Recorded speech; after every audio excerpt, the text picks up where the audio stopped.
Lena stood in the doorway, staring at the abandoned farmhouse. The town locals warned her not to come. The well must remain sealed. But she wasn't one to believe in superstitions.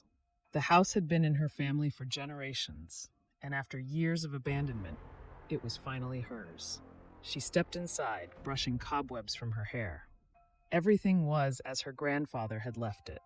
Plates still sat on the table, chairs were slightly pulled out, and an old rocking chair in the corner swayed gently, though there was no breeze.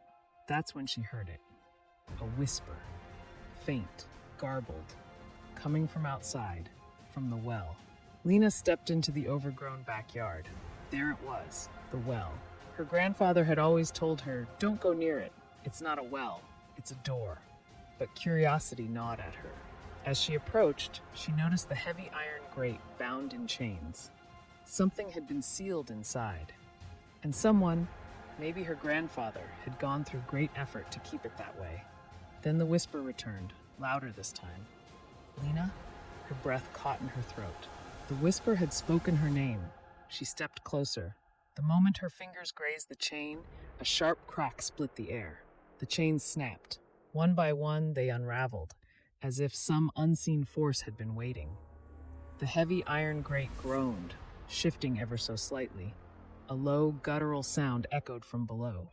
Something breathed. Then, a hand reached out from the darkness. Lena stumbled back, her heart slamming against her ribs. The thing crawled out, slowly. Its limbs were too long, its fingers dragging against the stone as it pulled itself free. Its head tilted at an unnatural angle, two milky white eyes staring without blinking. Its mouth hung open, jaw unhinged, and then it grinned. Lena ran. She barely made it back inside before the thing lurched forward, its bones cracking as it moved. Slamming the door, she turned the locks, her hands shaking. Silence. Then tap, tap, tap, its fingers drumming lightly against the wood. It was playing with her. Then, crash! The door exploded inward.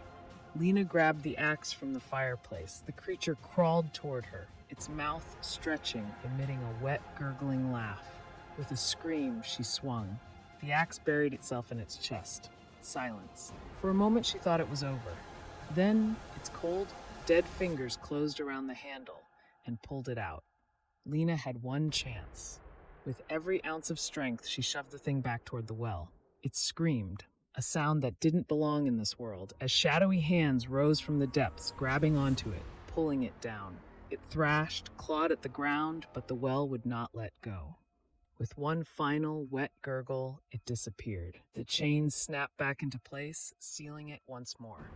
Then, silence. By sunrise, Lena sat on the porch, staring at the well. Had she imagined it? Then she saw it. In the farmhouse window, a reflection, a pair of milky white eyes staring back at her, grinning,